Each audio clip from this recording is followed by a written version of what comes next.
Guys, what's cracking? This is going to be a second take. I had a really good experience with the team from Zoolana. That's who's going to be my subject matter today. I'm doing a deep dive on Zoolana, and it was pretty awesome. I had DD80. I was having a bit of a chat with him, getting a bit of extra information for the game, and he did preview my take on it, picked up a couple of mistakes, and it's probably been some of the best feedback I've actually had on some of my live videos, my reviews. And it meant that I'm going the extra mile and doing another recording because I want to make sure I'm getting the information out there that's correct. I want to make sure that you guys have the best information to go forward. And of course, I just don't want to fuck it up. I'm here to bring you guys the information, things that are exciting. Generally speaking, when I deep dive a video, I think that that's a good potential game. I'm not always going to get these right. It's always good to make sure you go on DYOR. That's always not said enough. But by all means, let's get into it. What is Zoolana? So Zoolana is going to be a mobile real-time strategy game. Now, they don't know what platform it's going to be built with. And we will discuss that a little bit later when we look at the partnerships with their development team for the graphics and gameplay. We'll also look at their artists. We'll talk a lot about the pre-mints and then the alpha mints. Now, I really did mess this up and it was a little bit weird. I've done a lot of research into the games. I've experimented, been a part of, and seen a lot of different mints and different ideas. And what these guys are actually doing is pretty awesome, and I'm going to talk about that while I'm on the subject. So what they're actually doing is a teaser mint, and it's really awesome to be able to get this video out. The teaser mint is actually going to be free, 0 Solana. It'll be a mint cost, of course, and when you mint an NFT, it costs you Solana, and you need to have extra Solana in your wallet for that reason. But it's going to be what I'm showing on the screen at the moment, and that's the starting areas. The game is based on Zanis. Zanis, I actually need to work out to get the right pronunciation, and I'll probably change it between the video. But these Zanis are... they're a race. They're different kinds of animals, different types of abilities and powers, and they're into 3 main factions. So you can see here, if I can pause, that is the ruins. So I believe that one is called the Nor, and that's who I actually chose when I first got into the Discord. I'll go over that information when we're there. So the Nor have stayed in the ruins. Then we've got another one, the Vand. Now they are up in the mountains, and then we've got the Lunar tribe. They're out in the main plains, and they like their moonlight and all that kind of stuff. So I'll get into a bit of the explanation of that, but we were talking about the minting. So it was really weird, the first video. I just didn't get the understanding of it. But basically what's happening is they've picked the top 200 on their Discord server. And this is a lot of videos, a lot of things I'm talking about. Get into Discords, be a part of it. Don't just be the when coin, when game, really excited. Actually get in there and talk about game lore, learn a little bit, be a part of it. There's so many projects out there waiting for people to give them information, what the crowd wants to be a part of building these games. It's just amazing how many Discords I go in and people are just not chatting. People aren't part of it. It's a way that you can get in and you can get free NFTs potentially. You can help write some game lore. Now, these NFTs, there's going to be 3 different types with 4 different rarities, and that's going to give you a chance at winning an NFT in the alpha drop, which will happen in November. These are dropped on October the 15th. That's tomorrow night, 7 p.m. UTC. So what does that work out for old Barndog? It's like 3 a.m. So 200 from their Discord, and they also did a partnership deal with Kaiju Cards, and 100 were selected from Kaiju. So 300 out of the 3,000 free drops. So this is minting on Magic Eden, I believe.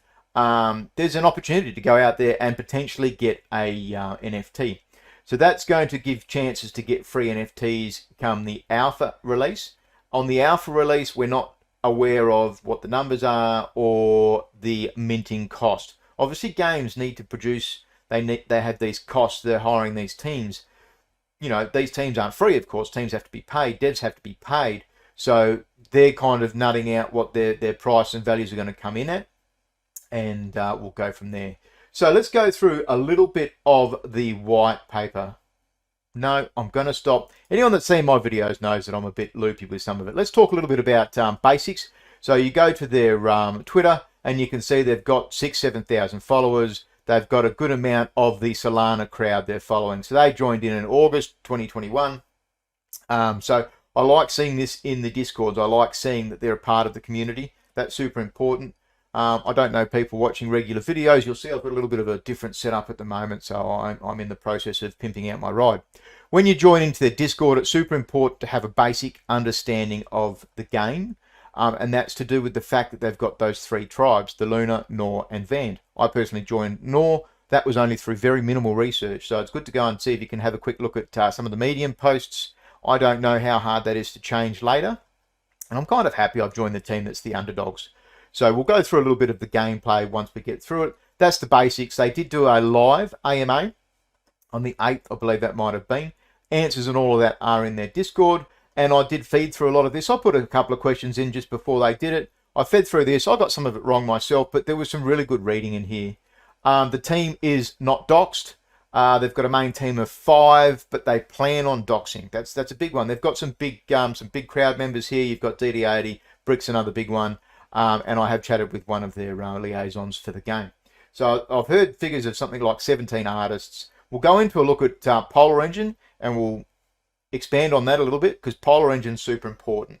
So it is good stats to see. They've got 3,000 on server, on Discord, that is. So it is some really positive things to see. And the crowd is very immersed.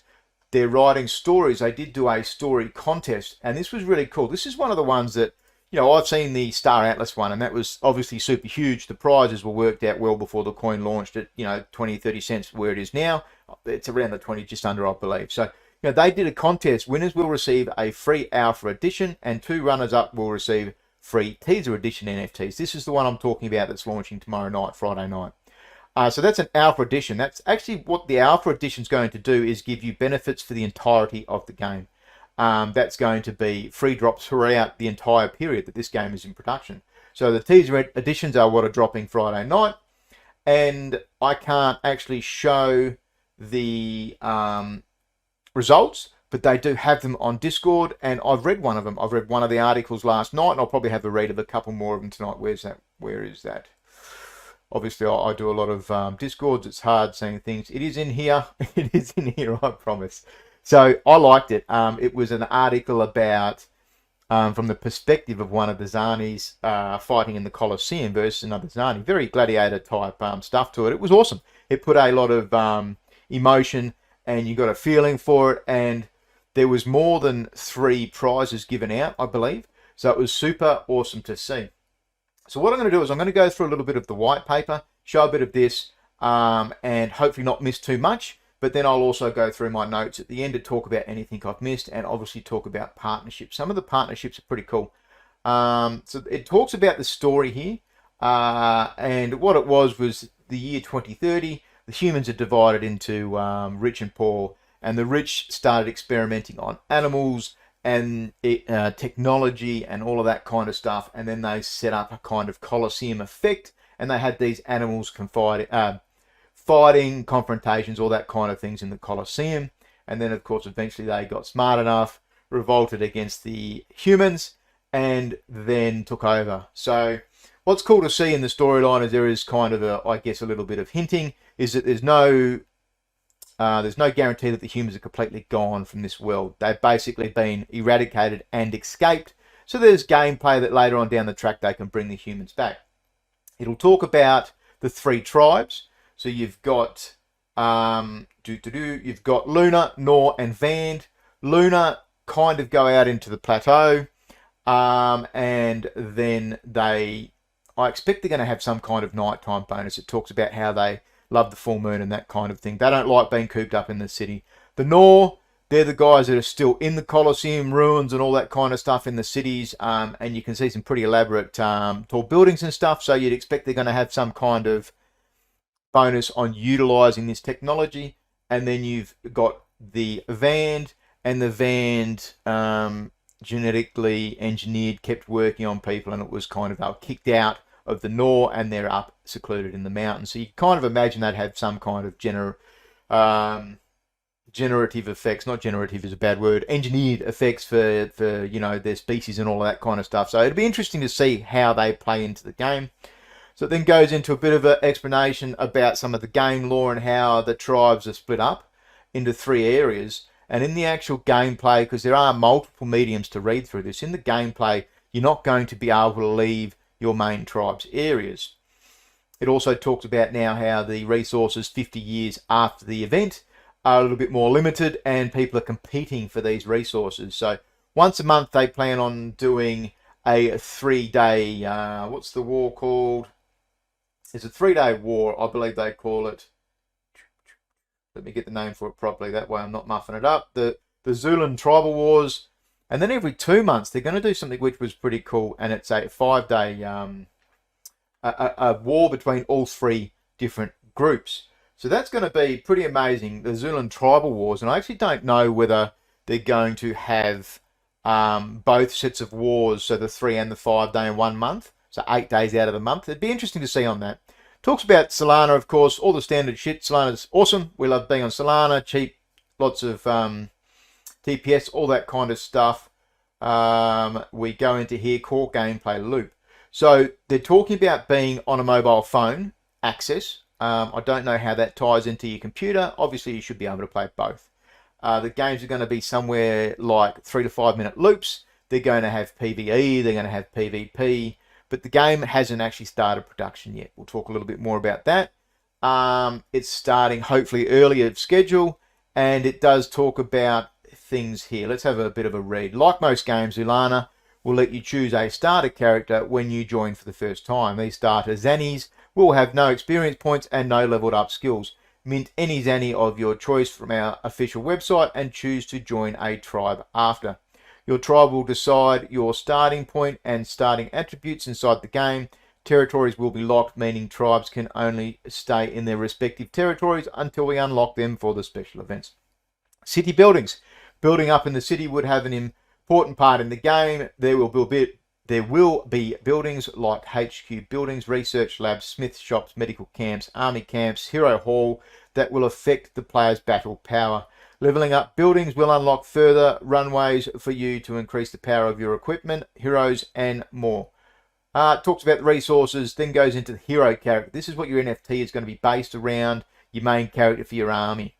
As players continue playing Zoolana, their hero characters, called Zanis, gain experience, level up, and gain passive skills. These passive skills will have a real impact on what each Zani is capable of doing or how long it takes to try them. Zanis will be special units on the battlefield. Players can activate hero abilities of their passives based on how the hero has been upgraded, as well as the weapons armor that the hero has equipped. Zanis can be bought or sold after Zoolana's primary or secondary marketplaces. So Magic Eden to start off with. I don't know whether it was this one. I saw they'll have an in-game marketplace. It might have been a different game. Multiple Zanis. It does talk about that. Units and battles. Now, the units and battles are basically going to be very similar to Clash of Clans, where you build an army, you do a battle, that army is expended, you need to retrain your army. That's a very basic overview. Your heroes obviously going to have special abilities, special powers. You're going to train and change. I don't know whether you're going to be able to change skills mid-game. So it's going to be super important to look at that, try and do your research, look at the game, see what other people are talking about. A lot of these kinds of informations are talked about early in Discord because the developers like to leak that to their players to get them talking, to theory craft, and to keep them into the game. Weapons. In Zoolana, your Zanis wield futuristic, borderline, magical weapons that give them combat stats. You can level up your weapons with playtime or upgrades. Choose your weapons wisely. It's one of the most important decisions players will make in Zoolana. Just like Zani's, weapons can be sold on Zoolana's primary or secondary marketplace. Armor, it talks about how you can upgrade your armor. You can also meld multiple NFT pieces together. I don't know whether all of it will be NFTs. Keep in mind there's things that we don't talk about a lot, which are just fungible tokens. So a lot of times things might not be specifically fungible tokens. They might be something that you keep in your game, you store up, and then you craft them into a NFT.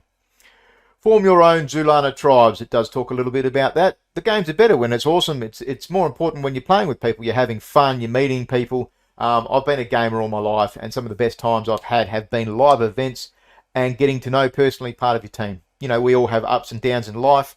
and we can escape and we can have a bit of a chat and talk to people and stuff. And sometimes that's in game.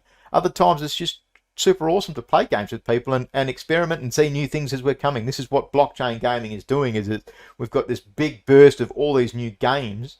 You'll get to meet heaps of cool people through Discord. So it talked a bit about the campaign mode, claim wars, the tribal wars, and you get into the roadmap. Now the roadmap, you can't really look at all roadmaps and believe them, because everything changes. Sometimes things are moved ahead of schedule. Sometimes the games also do extra fundraising, get VC funding, and sometimes that affects the timeline. So these guys have got a fairly broad timeline where they talk about having a full launch game by the end of 2023, but their aim obviously is to get it out by the end of 2022 if possible. But like decent games, these guys actually want to be a AAA game, so they don't want to rush it, but they also want to make sure they have a good playable game, and they keep that in mind. So it talks about the teaser mint, it talks about launching the website, that's not out yet. It then talks about alpha, in-house marketplace, there we go, so it was here. Game development begins at the beginning Q1 2022, so we know that's likely going to be bumped ahead of schedule. So you'd kind of think that come November, when they do the launch, if that's mid-November maybe, they should be cracking off early in December. You would hope. So 2022 it starts talking about Gen 2 gear, extra drops, game teasers, all these kinds of things. So there's no real point looking at the end of 2022. Everything changes. You've got to keep that in mind. This is all very exciting. Now, I'm pretty sure I went into pretty good detail on this. I don't know how these, maybe these are the epic legendary rarities of these teasers. It'd be pretty cool to have that sitting in the room. You can see in my normal room recording, I'm a bit of a nerd. I've got some of this cool shit. I love it. Now, the story competition I talked about. These guys have talked about now how they've linked up with Keywords Studios. That's a big world game creation company. They've done a lot of big blockchain games and proper playing games. So if we look at some of the PC games, I would imagine these would be Halo Infinite. Well, that'll be on, obviously, on Xbox. Breath of Zelda game, Elder Scrolls, Call of Duty, Star Wars, League of Legends, Assassin's Creed, Other Worlds. Mobile games, Clash of Clans, Injustice 2, Mortal Kombat, Heroes of Dragon's Age, Star Wars. So they've got some big titles. They've got a lot of people. They're a big company. This is super important and was a good score for these guys to link up with. They also talked about Polar Engine, and why is Zoolana talking about them? So Polar Engine, if you actually go onto their website, I'm glad this is preloaded. The old Barndog internet struggles this time of night. You can see some of the graphics these guys have done are pretty shit hot. I do like seeing some of them, and you can actually see. Remember I talked about the Zanis being animalistic type creations. You're going to see a little bit of teaser into, what could possibly be what some of these characters look like. So these guys have drawn for League of Legends and stuff. I believe that's a very Nasus looking picture there. So what I didn't talk about was the Alpha series is going to be 5 characters with 4 different rarities, and it's going to be a splash drop. Now, I actually don't know what that means. I need to go and have a little bit more of a look. So it's not a generative. That was one of the mistakes I made in my first video. And what will happen is they'll airdrop PFPs of unique characters to people from the Alpha series. So there's a whole lot of information.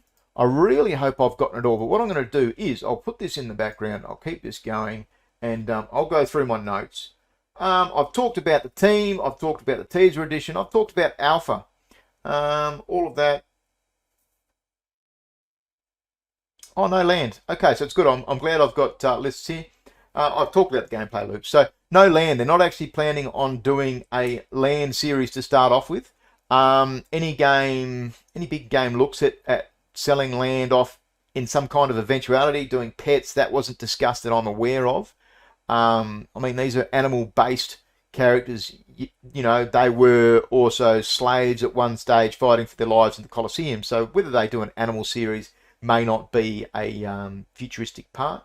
But I didn't discuss the VC funding. These guys haven't VC funded. Big names were talked about, and if those links came available for them, they would likely snap them up. So, your big names like Solana, FTX, all those kinds of things. So they aren't aiming to VC fund because they want to make sure that they're going to get a partner that's going to be in it for the long term, and they want to build a AAA game. So that was super cool. And the last thing I guess I could talk about was the comic book. They've talked about releasing NFTs with storyline comic books, creating those, and hopefully they come from the crowd. It would be cool to see. So I know, reading through some of the paperwork, and that they talk about not using the NFT as actual traditional games are doing it. Not traditional games, nothing's traditional. They're not. Some of the games are using the NFTs as your characters. That's what you upgrade with the metadata and all that kind of stuff. They want to be a bit more storytelling with the world, and I'm genuinely excited.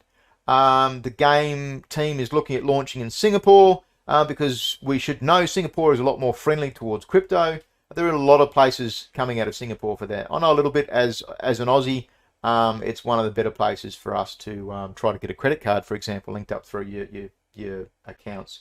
But I'm positive about this game. I like what I've seen. I like the community. I love the fact that they're doing these challenging events. Don't quote me on the number. I think it may have been 19 submissions. So if I've got that wrong, please fill it in down below. But super positive. I'd like to see more. I'm keen to see more. Tomorrow night, Friday night, it's, what did I work out? 5 a.m. in the morning for old Barndog, 7, 5, yeah. But hope you guys enjoyed as always. Any comments, suggestions, please put it down. I was actually taken back that one of the game devs took time, one of the game lead devs took some time to give me a bit of positive feedback. It was constructive. It was super awesome. I'm always prepared to take on this stuff, and if I've got to redo a video, I don't care.